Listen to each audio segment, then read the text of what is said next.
عادة واحدة بس كفيلة انها تغير حياتك كليا.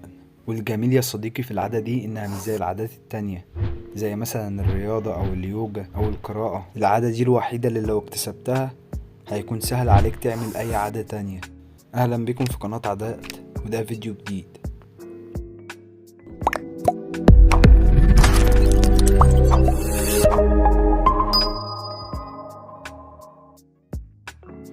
لو اول مرة تشوف القناة ما تنساش تعمل سبسكرايب للقناة وتفعل الجرس عشان يوصلك كل جديد.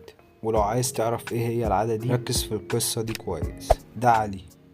في يوم جه علي وقال ان انا لازم اطور من نفسي، والسنة دي مش هتبقى زي كل السنين اللي فاتت. وفعلا علي قعد وخطط للاهداف اللي هو عايز يحطها، وكانت من ضمن الاهداف دي الرياضة، انه يطور من لغته الانجليزية وكمان الاكل الصحي. وفعلا علي بدأ بحماس، وبعدين جه في يوم بعد ما خلص شغله لقى نفسه تعبان جدا، وقال مش مهم النهاردة انا مش هروح الجيم. وبعدين قرر انه يروح البيت، وبعد ما رجع البيت لقى ان الاكل الصحي اللي محطوط له مش عاجبه، وانه ملوش نفس ياكل اكل صحي النهاردة. فقال مش مهم، هو يوم وبدل ما روحتش الجيم فمش محتاج اكل صحي. طبعا علي بيروح يفتح التلاجة عشان ياكل، فبيلاقي الاكل اللي كله دهون.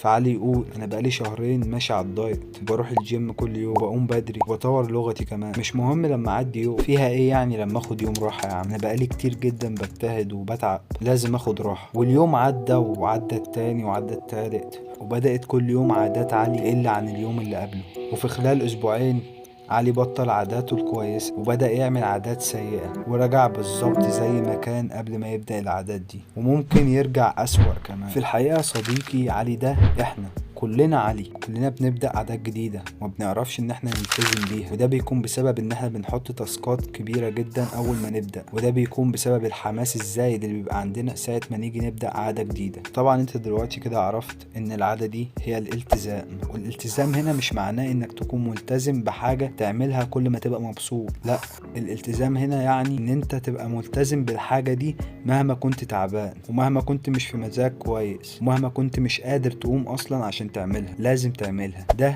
يعني التزام. اكيد انت دلوقتي بتسأل نفسك ازاي ابقى شخص ملتزم، والحل ببساطة يا صديقي هي انك ما تحطش على نفسك تاسكات كبيرة جدا. انا مش فاهم حاجه، انا مش فاهم. يا دي النيلة، هبسطها لك. يعني مثال، انا دلوقتي مثلا عايز اتعلم البرمجة، فجيت قلت اول ما هبدأ، انا طبعا انسان متحمس جدا، واول ما ببدأ هقول هقعد مثلا كل يوم على الكمبيوتر اتعلم مدة 5 ساعات. هل ده صح؟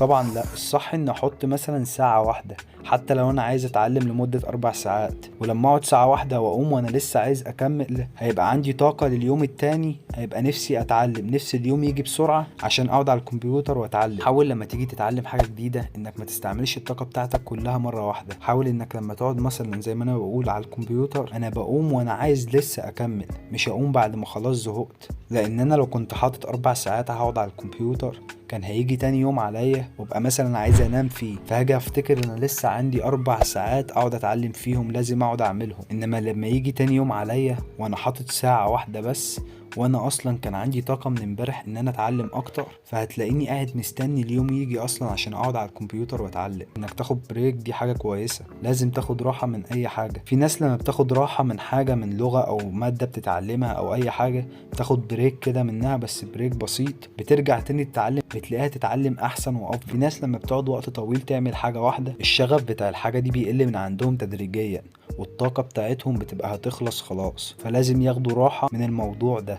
وبكده يكون الفيديو بتاعنا خلص. اتمنى تكون استفدت من الفيديو، والفيديو يكون عجبك. ما تنساش تعمل سبسكرايب للقناة وتدوس لايك للفيديو وتفعل الجرس عشان يوصلك كل جديد. ودمتم سالمين.